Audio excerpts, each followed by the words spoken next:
So I'm going to get started.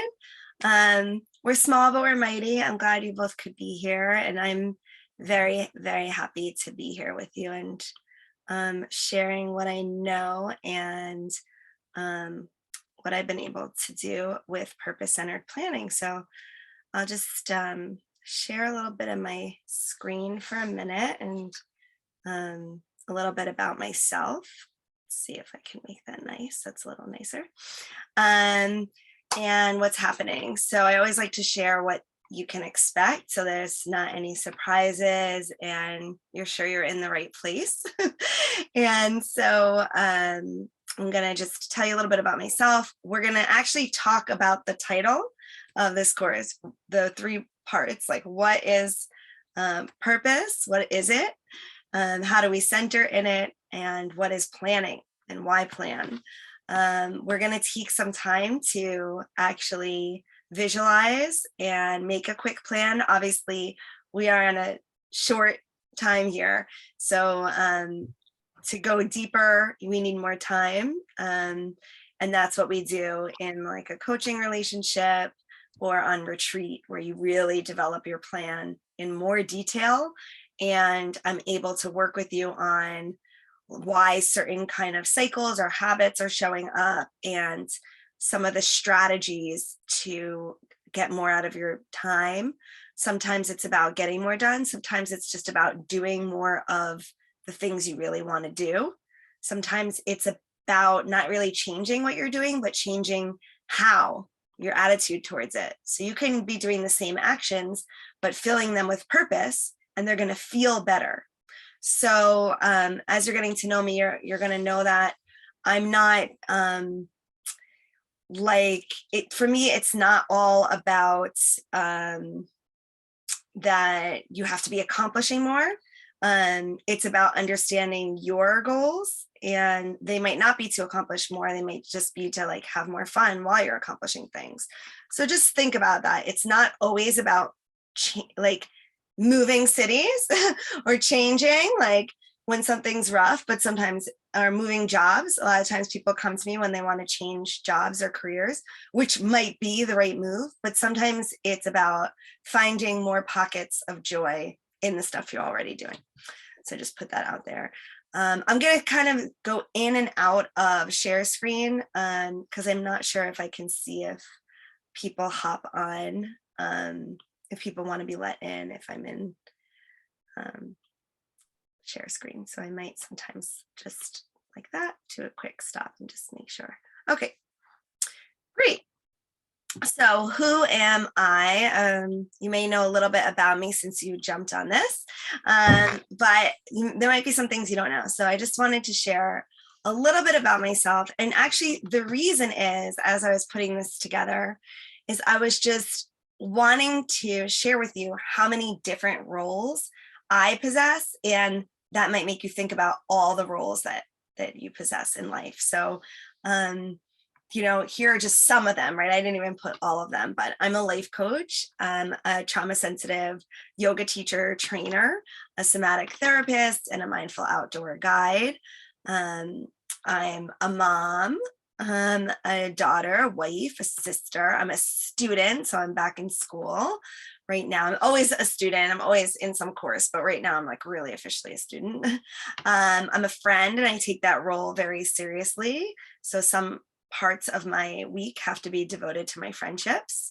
I'm a mentor to quite a number of people. I'm executive director of a nonprofit, a volunteer. So making sure that I don't just like say I'm a believer about certain things, but actually phone banking, voting, I make sure that I do those things so that I feel like my life is really in alignment with my beliefs. I'm a podcaster, a blogger, and I am an author. I have a self-published book that I'm going to share a little bit about with you today. And I have a book coming out with Shambhala next year. And I just started writing the book proposal for another book. And I've been doing this kind of work for over 2 decades. So that's just seeing where I'm coming from. And you might just start to think about, oh my gosh, all the roles that you have in your lives. So what is purpose? So I'm going to share for a second. So purpose can be internal, and we can live out our purpose in an external way. So I just put some examples. Your purpose, your mission might be anything. These are just random examples. Awaken the world to the importance of conservation, to ensure no child grows up without love, to bring wellness to my community, to make sure folks are supported in their place of work. Your purpose can be whatever is your central motivation in your life. And maybe you've thought about it, maybe you're not sure. Maybe you do a lot of things and it's like, what is my purpose? And it can be very helpful in sorting your day and thinking about your goals and time management to find a way to get everything under one umbrella. So you kind of know like what I'm doing here. Your purpose can be something like bringing joy, more joy to folks around me. And then you might have a how. So I might do that by just smiling each day, or each day my how could be different, right? Or my purpose could be in my work. So if it's through writing children's books, or it could be by improving my own self-confidence and self-acceptance and building my own self-love and care so that I can be a stronger contributor to others around me and do less harm. You can be doing many things in life, which I know we all are, but it's helpful if they're under one purpose. And the other thing I want to say about that is if you're starting something new, like a big new project, there really can be just one main thing. If you're really trying to make something new and big happen, it often takes letting go of some other things. So that's usually the most painful part of the process that I find with folks that I work with that I know personally, like letting go of, some of the things that I'm doing to make room for other things. It can feel like a death of identity, or I like doing a lot of things, but I know in my process and in the process of so many folks that I've worked with, letting go is an important part of the process to really focusing on something and making it big and successful. So just something to think about. It's not always just like adding more and more and more. And it's not always easy to say goodbye to certain activities or projects, but we can know that, you know what, I can come back to that next year. So, and write it down. And we'll talk about how you can put it in your planner as number 2.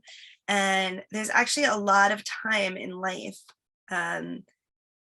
if you focus on doing one thing really strongly, getting really far in that career or that focus, just putting in that time where you're tunneled vision for a couple years, you'll see that then you'll be able to take on the other project instead of trying to do too many things all at once. Get one really good, get your name really known for it, or get it really strong in your habit before you take on too many changes. So that's another big New Year's resolution problem that folks make, is trying to change too much, too many things too fast. And our concentration just doesn't want to work that way. So that makes sense. Any questions or disagreements with anything that I shared so far, which is okay, Nope, it sounds good. Thanks so much. Good. And there's gonna be more time to share what's coming up for you all in your scheduling and in your really checking off some big goals. This is a time in the program that I thought we would do a little internal work around purpose. So just getting quiet for a minute. I'm gonna put on a little picture so there's something nice to look at. And maybe you just want to take a moment to settle into your seat, to find some stillness, and to just kind of let the day, Let the day just drop down.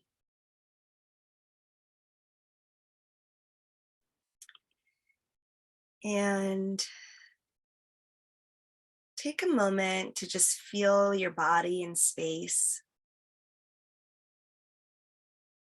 Just recognizing your feet on the floor.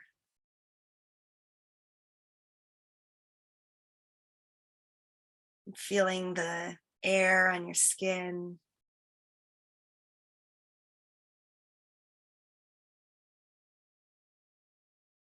You might kind of trace your spine from the bottom all the way up.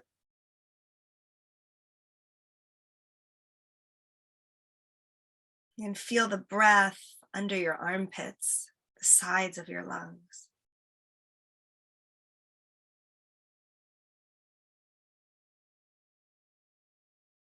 And just noticing your breath wherever you feel it.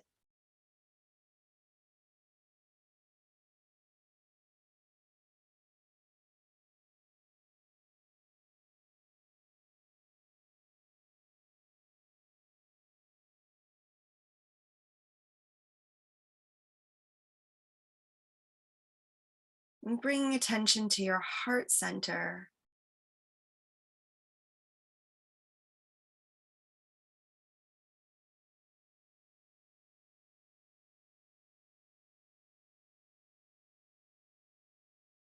Just settling into a sense of warmth and support.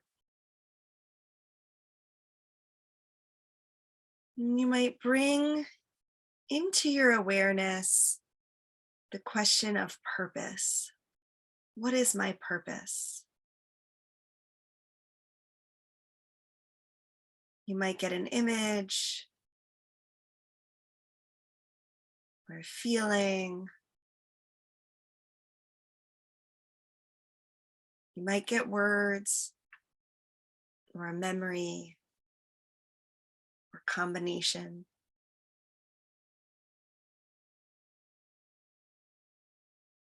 And just keeping this very light, gentle question. What is my purpose?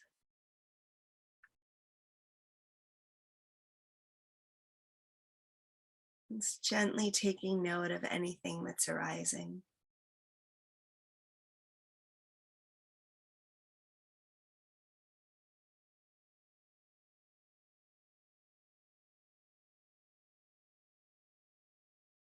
And consider ways in your life that you're currently living in purpose.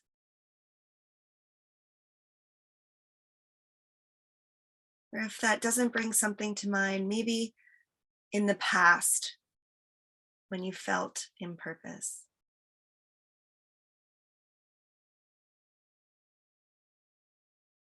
Or if you've not ever felt in purpose, you might imagine what it would feel like to be centered in purpose and what that might look like.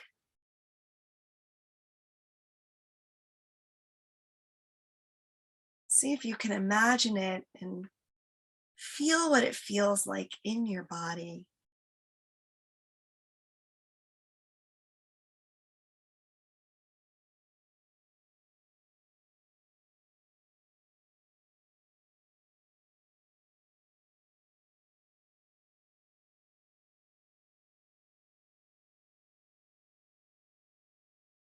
How did you know? Or how would you know that you were serving your purpose? What would it feel like?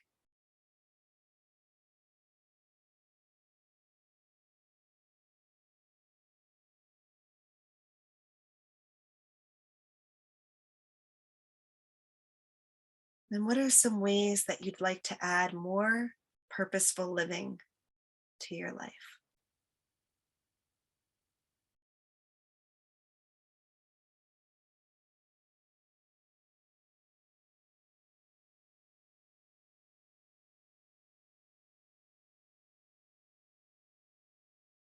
And when you're ready, I'd love for you to just add into the chat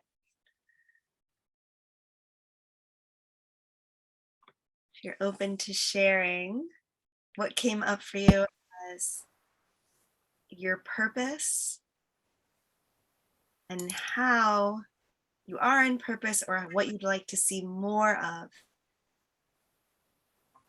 in your life and actions toward your purpose. And welcome, Lauren. Don't worry, don't be shy. We just did a little meditation around centering and purpose, and I have the recording, so I'll send that to you. And we're glad you're here. So anything that anyone might want to offer, either in the chat or on the mic, about inner purpose.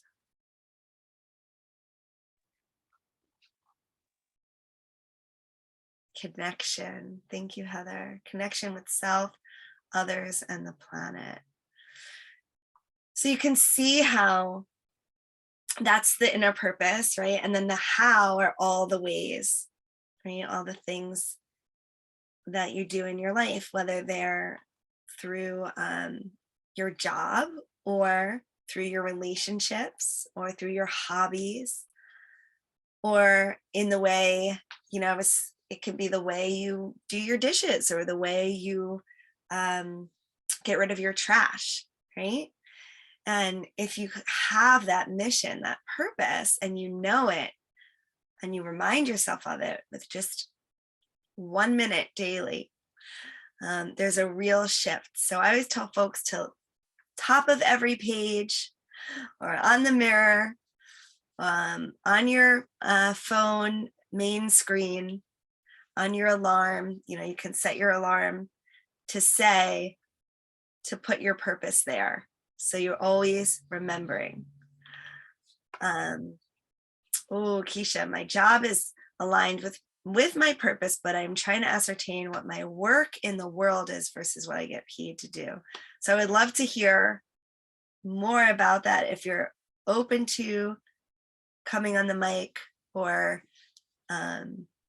if not, if Sure, I'm happy. No, it's fine. I'm happy to. I just didn't want to consume too much space. go for it.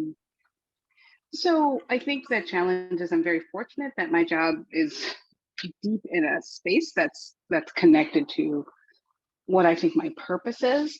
But I'm finding, in some ways, lots of opportunities coming my way, and really having trouble saying the no's, making choices, and really trying to say, like, what is my work versus what do I get paid to do?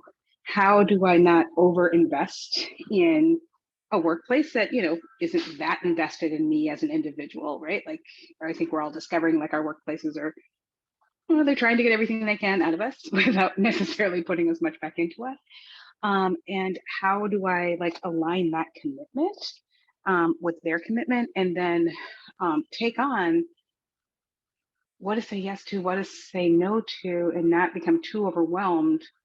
Like, if I take the posture, my job is not my work, but it contributes to my work in the world, then how do I decide what to say yes to and what to say no to, so I'm not overwhelmed by the other opportunities that present themselves? I don't think I can hear you. I was muted. I just want to make sure I understand the question, or the problem. So it's, your job is in line with your purpose. So because of that, you're inclined to do more at your job than maybe you should within your boundaries, because it feels like you're helping, and am I getting it? Or no? Right. Like, I'll be specific. I run one program. They gave me a second program. They did not compensate me for running 2 programs, and continue to kind of extract the labor without compensation. And I started to grow resentful, even though I really did enjoy the work. Yeah. So then, as other opportunities came down, I had, like, a couple fellowships this year. I'm an adjunct professor, and there's other things that continue to present themselves. And so then I'm like, well, if my work is all these things I could be doing in the world, if I cut back on my job and just do what they pay me to do, which is not really a problem, then how do I align? Like, I could very easily say yes to everything and not have a minute for anything else in the day. And so how do I figure out how much time for me, how much time for this? What is the work? What do I say yes to? what do I say no to, and how am I best showing up in the world? And and I don't have a lot of experience with saying, what about me? Like, that's Mhm. not a space I ever even think about really first. Like, does Mhm. that leave enough time to take care of myself? Yeah. And if we don't, we know that we really can't be our best to others because, as you put, resentment starts to come up. So anytime we're doing good work, like, we have to be actually more careful when we're doing especially nonprofit work or kind of good work, because it's so easy to cause harm via very subtle energies of kind of resentment underlining our work, or savior kind of feelings, and they creep up, right? We don't always know until later, like, oh, I shouldn't have taken this, or like what that boundary was. Like, I wanted to, I didn't know that other things would come up that would make me not want to do that. So I think a very complicated and common, and I feel for you with your story. So it is a bit there's a lot of layers to unpack. um I would say it's a little bit of a life balance question. So I'm going to talk in a minute about some tasks and thinking about your week in terms of hours, and how many hours you have in the week. I think it's 168. I have it written down. So we'll get to the side. So this many hours I have to sleep per week, this many hours I have to eat, and transportation takes, so some things get just knocked out right away, right? And our job hours.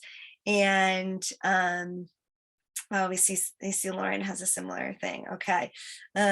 Yeah. And so really making sure when you're doing your planning and you're planning your week, which gets into our next thing, why plan, that your time for you, for your exercise, your time for your friendships is blocked out in the same way as your other time. Now, there are other answers to this too, right? That we would go into kind of deeper in a coaching relationship, such as, like, if there's any kind of first of all, there can be very concrete things, right? There can be fears around losing our job. There can be, yeah, right? It's just, just like that.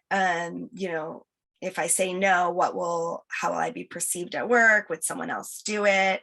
And there can be strategies that we can work on together for crafting really artful no's.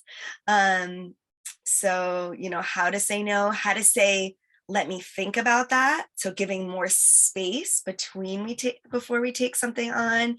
How, when something's just like given to us without our saying it's okay, we can actually pause and say, oh, like in a really, oh, right, not tightening, but opening, like, oh, I don't remember that being in my job description, or I don't remember that we had spoken about this. Can we take some time to talk about what kind of time that would really take, and if I'm the right person? Or so there's different ways of creating a little space, and often that's just what we need, is that life, it can feel so fast and reactionary that things are happening, and then once it's happening, you still have a right and a power to say, this isn't might not be working right now, or can we discuss how another, this might be getting in the way of another opportunity, which would maybe feed into my being better at my job. So I don't know if that's helpful, because I'm a little bit shooting in the dark. I'd have to, work with you a little bit longer, but those are some ideas. Sometimes there's some deeper root things, like um, like martyrdom that, can kind of happen and get passed down in our families, like especially in,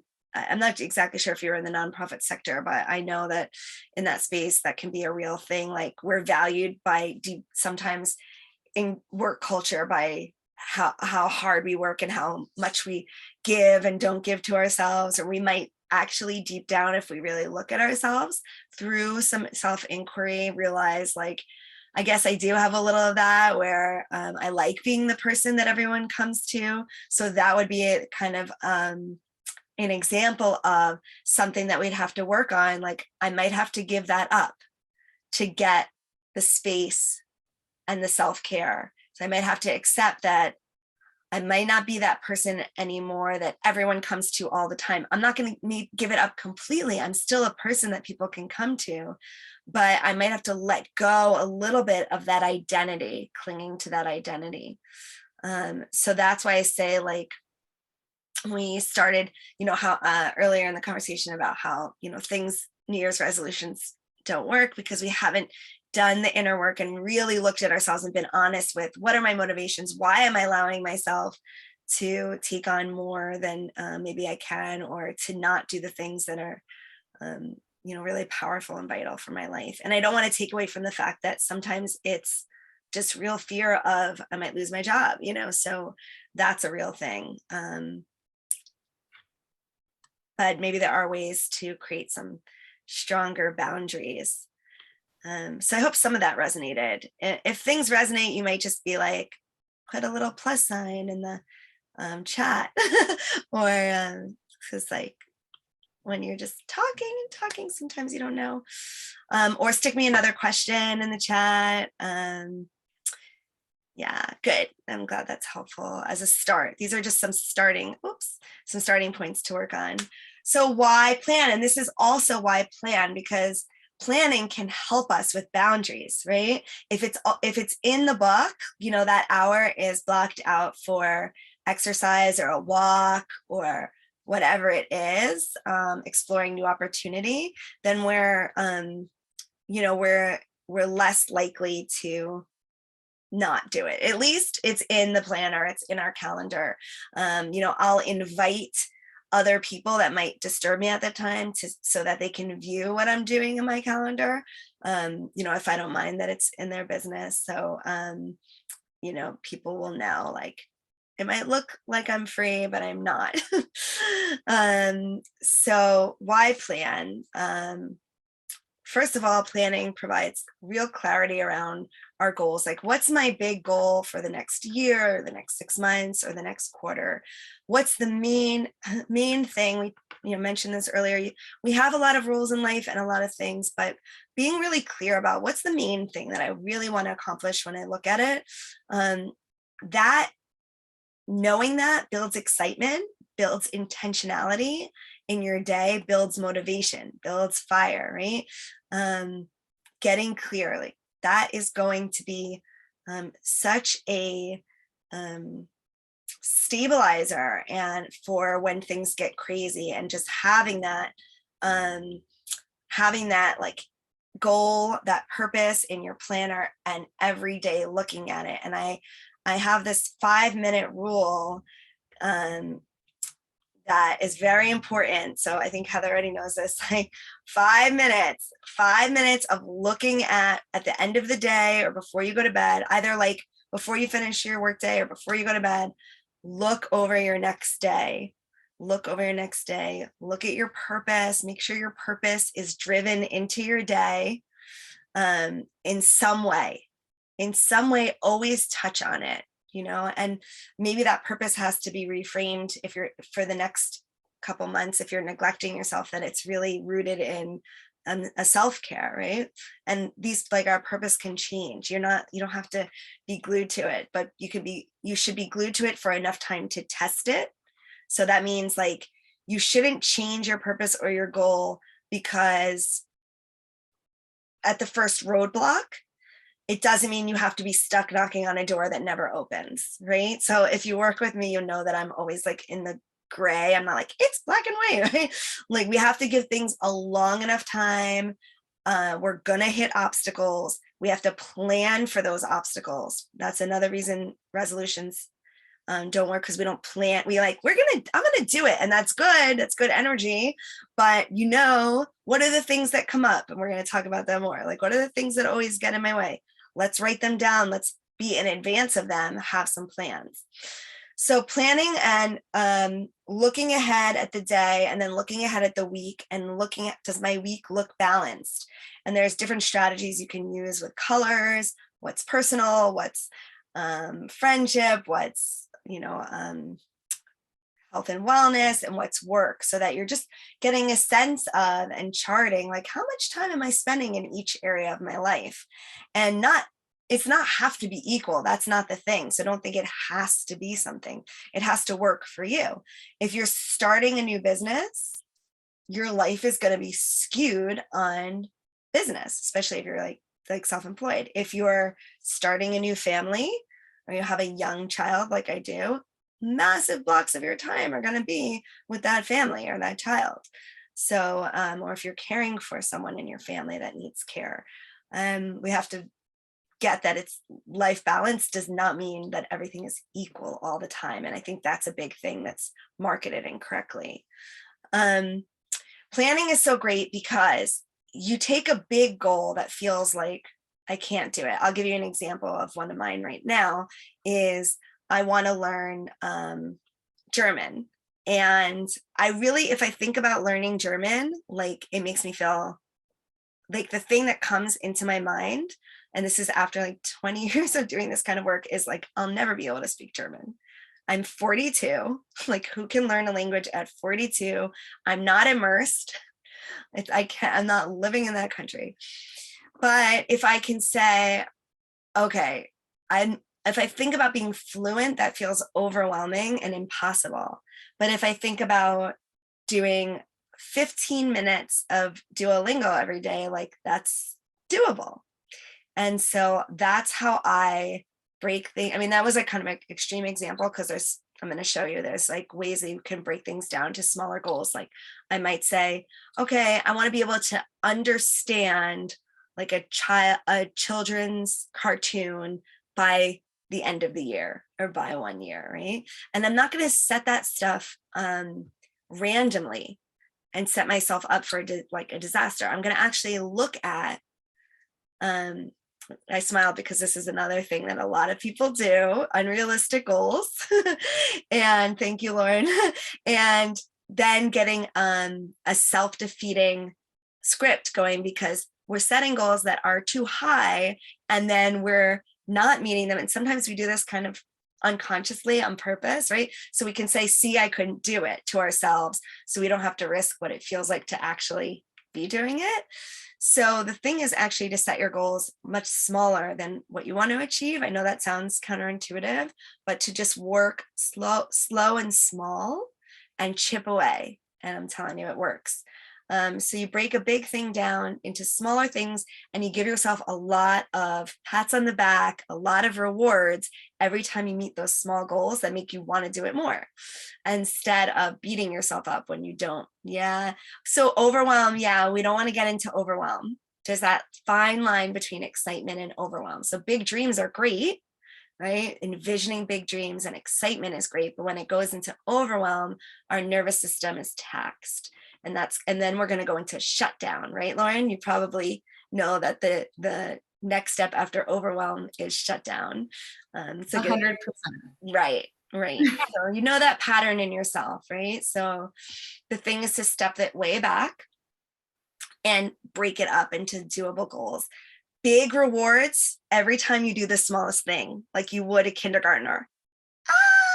And it could just be dance party, or like I'm like, give yourself a high five in the mirror, tell a friend that's not a kind of like friend that is always the naysay, but someone who's your cheerleader. Write it down, highlight it in your planner, like I did it today, I did it. Make yourself feel good, because your body remembers emotion and it's going to want that again. And then feel it and then go, okay, I'm going to feel this good when I hit this next goal. So let's do small achievable goals, so that we create a story in your mind and in your subconscious that says, I always meet my goals. I always do it. So make them doable so that your belief starts to grow, and then you actually are able to do bigger things and you won't go into overwhelm or shutdown. I promise you, this is strategy I use with so many people and with myself. And if you do make an error, make a mistake, which we do because we're human, then we have to brush it off quickly, right? Like, okay, and not let it turn into, I shouldn't do this at all anyway, because I can't, obviously I can't do it. Just, I made a mistake and I'm moving on to the next like right thing on my path. We can't let those, a small error, like, or not doing something one week turn into the story. So it just takes some understanding of why we do that to ourselves and some like motivation and accountability. You can give yourself rewards, you can give yourself, timers, and breaking down goals is going to be a big help. What else did I want to say about planning? Yeah, when you plan, when you write it down, and writing is better than typing, you kind of look at and can see what's important to you. You can establish boundaries in your schedule. You can identify time pockets, which are like little 10-minute, 15-minute pockets. Not that you have to be doing everything and every minute, but I think some people really downplay how much 10 minutes like you can do. Like you can, like I said, like I'll use 10 to 15 minutes to do Duolingo every morning, and I'm learning from that. In 10 minutes, 10 or 15 minutes, I can do like my sun salutations. I do 10-minute meditations. You do not need an hour, even if you're in a place of power in your job. Meetings don't have to be either a half hour or an hour. A 10-minute check-in meeting is great. So think of things in smaller bits, a book, okay? Again, I'll reference that I have a young child, so it got hard to read a book, but you can, in 10 minutes, you can read a little bit. And I know that my nervous system feels so much better when I read pages from a book, a couple pages. Yeah, embrace the 15 minutes, embrace the 5 minutes. There's a lot that we can do aside from scrolling on a social media, which is where a lot of that time is going. But time does get lost in, I'm going to talk about this in a minute, when we do things in lots of bits. So I also use another method, which is about batching. So I love batching. It's one of my favorite methods of working. So if you're doing something like, if you're doing social media where because you promote yourself, do like 1 or 2 weeks in one sitting, so that it's not taking up like lots of little bits of time. And we know when we get on our phone, like we tend to get stuck on it. So it's better. Like I know my week of social is already scheduled. So I actually look at my social media platforms much, much less. There are other tricks if any of you have like phone or social media addictions. I give a whole course on that, but that's just one of them. Yeah, you can save hours each week by planning ahead, because, and looking at your plan, I can't really stress this enough. When we wake up in the morning and we just don't know what to do first, we get taken away by the first thing in our inbox. That's reactionary. We don't want to be driven by what other people need from us, or what other people want from us. We want to be sit in our own center. And actually that changes the dynamic. And people will feel that. So if you're in a tight spot, like in your work, just knowing, even if you're still doing what they want and giving,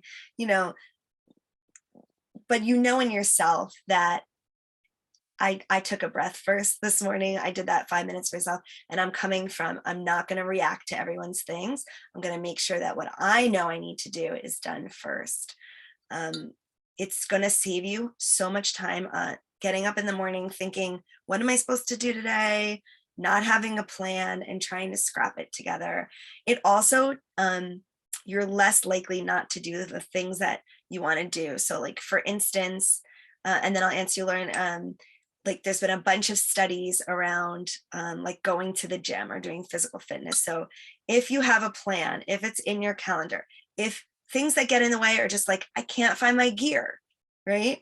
That's something like I wanted to add more hiking, camping. I've been doing more canoeing and kayaking in my life. I do a lot of stuff. And I know one of the big things that can get in the way is like, I don't know where my gear is. So like having your stuff the night before out for you, right? It just, you don't have that thing to stop you from doing it. So planning actually is such a big one for getting ahead of our minds, just saying, nah, I'll do it another day. Because it's already planned and it's already set there for you. Maybe you have a friend checking in for accountability or someone meeting you. All these tricks can help. It's not one thing. It's like knowing your motivations and the tricks that'll help you stick to the things that are right for you. So Lauren, I think you were asking about social media.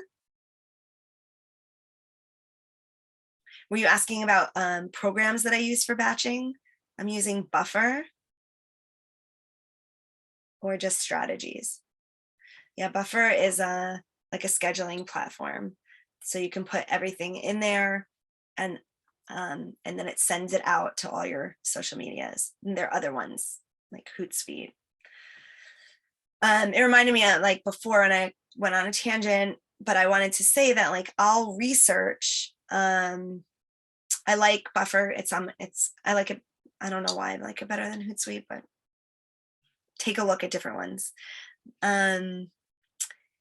Knowing like what's the like average amount of time that it takes someone to do this. So you don't have to, when you're planning your calendar and you're planning how much time you're going to give something, you don't have to like do it blindly, right? There's other people that maybe have done this. So, you know, how long does it take to learn a language? How many hours? And be realistic with yourself. It's if you do better than you thought, then great, you have more time. If you gave yourself more, more time than you needed, great. If you gave yourself less time, you're going to get upset. So always put in extra time that for mistakes to happen, time for things in life happen. So buffer yourself so you can still feel successful. Put lots of time buffers in. And planning, it reveals, so it will show you some of those challenges that might come up as you're looking at your calendar. Oh, I didn't put any space in to eat this week or to shop. Oh, I forgot it's Nikki's birthday. Okay. So as you put things down, you see, okay, or is that realistic? Or just knowing yourself, like,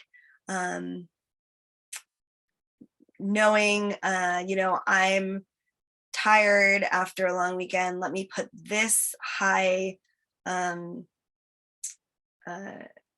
like highly intellectual task later in the week or something like that. So you want to like look at your week, know your kind of peak times, know when it's good for you to do an outside activity, get to know yourself. And it's a little bit through trial and error. So really, like, if you're committed to this process and making a change, like take a little bit of notes, like that worked, that didn't work.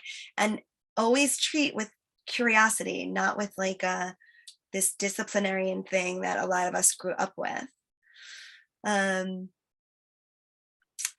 So let's just we're going to do one more quick centering. So we can just like kind of envision how we would backward plan from a goal. So if you just settle in for a minute, close your eyes if that's comfortable for you. And just like feel into your sensations again, just noticing that you're in this body in this moment. And maybe think about something that you want to achieve or have more of in the next like 4 to 6 months. And you can see yourself achieving it or feel what it would feel like. to really establish yourself in that practice of being centered in your purpose, how it would feel in your body, the things you would be doing, and the relief that you would have just knowing that you're doing what you say that you're going to do.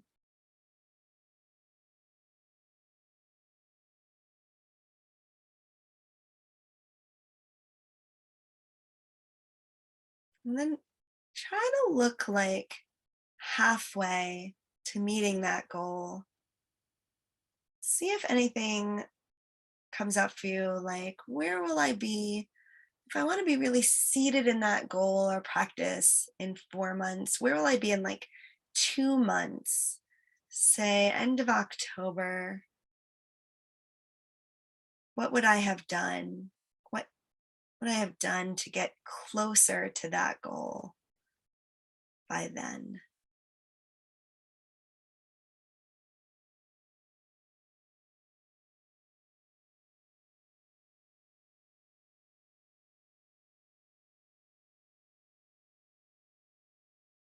And then you might look at, what do I need to do in the next couple weeks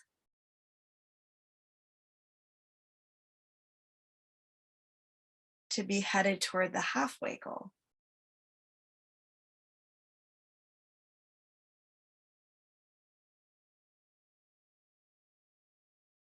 And maybe like, what's the one thing that I can do in the next week that shows myself I'm committed to some long-term centering in purpose? Could be the tiniest thing.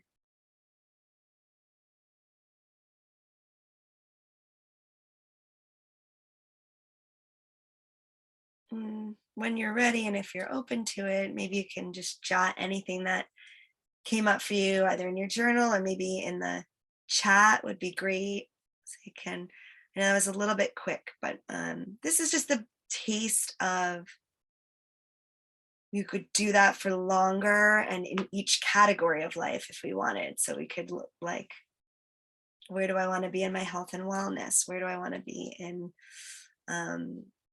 my spirituality? Where do I want to be in my relationships?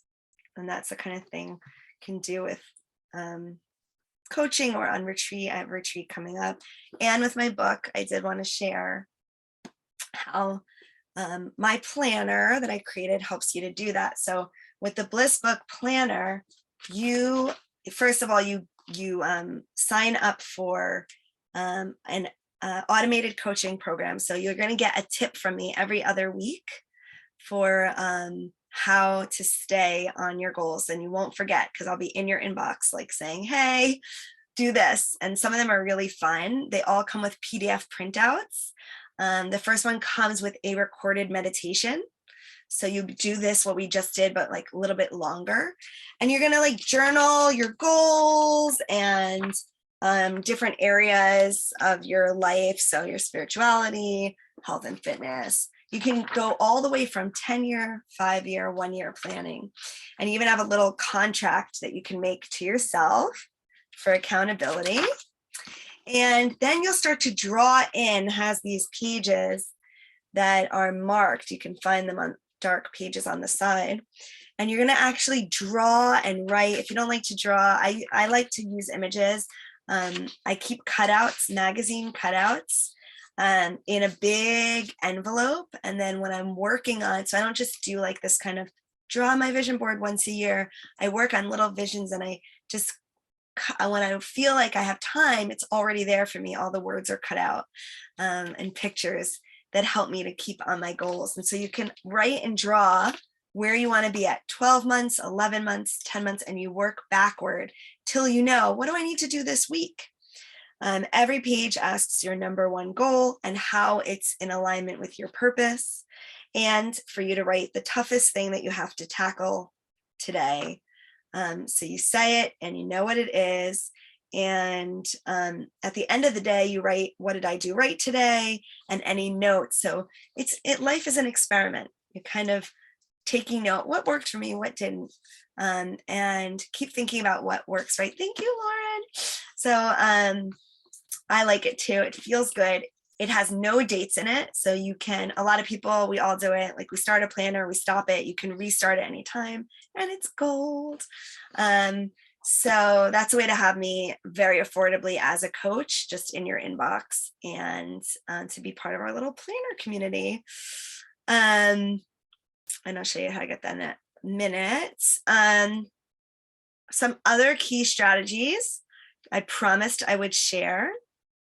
I have about 5 minutes. I might go just a couple minutes over. For time management, backward planning, that's what I just taught you. Category allotment, 168 hours, I think I said that, in the week. So look at that and start blocking out, okay, I need 8 hours of sleep. Most of us do. Don't neglect your sleep, and how much time you need for different categories, and just start to look at that, what that looks like. Another strategy, breaking projects down into 45 minutes. Usually we can't concentrate for much longer than that. Take a break, get up, do 5 minutes. 5 minutes, like I said, you can have a water, which is great for you. It actually gives energy. You can go outside for 5 minutes. You can do a stretch. You can use those 5 minutes to zone out, which we need to do. And then after a few quadrants, take a larger, like a 15 or 30-minute break. So you could kind of, if you're working on a project, just think about it like that. Batching, I talked to you about. Eat that frog. I'm a big eat that frog person. So I'm about do the hardest thing first. I'm really like, I don't shit myself. Like I don't bullshit myself about the stuff that I want to avoid. I'm very honest with myself, and I do the thing that I want to avoid first. So it's done. It gives me a great rush of adrenaline and pride to know that I did that most annoying task. And it helps me to know that that's out of the way at the beginning of my day. Now, each individual is different. Again, that's why like a quick workshop is not the same as like a long time coaching relationship. Some people like to like build up their energy in the day, and they do better like that. I just know myself. I like to get stuff done the beginning of the day and the beginning of the week. And by Friday, I like to have a super light day, a half day, go on a hike, and know that I just did great and really reward myself. So that's how I work. That means like that Sundays are thoughtful for me. So I'm not like getting wasted on Sunday. I'm really like getting my week set up to be really powerful on Monday. So I'm not exhausted on Monday. And I love Mondays. I'm a freak. Always put in some people have a thing that they avoid. I don't know who wrote me, just like they always don't do something that's important to them. So put that important personal project into your planner like you would any other thing. A lot of people use this. I think it comes from the something habits of successful people, looking at your calendar and the things you need to do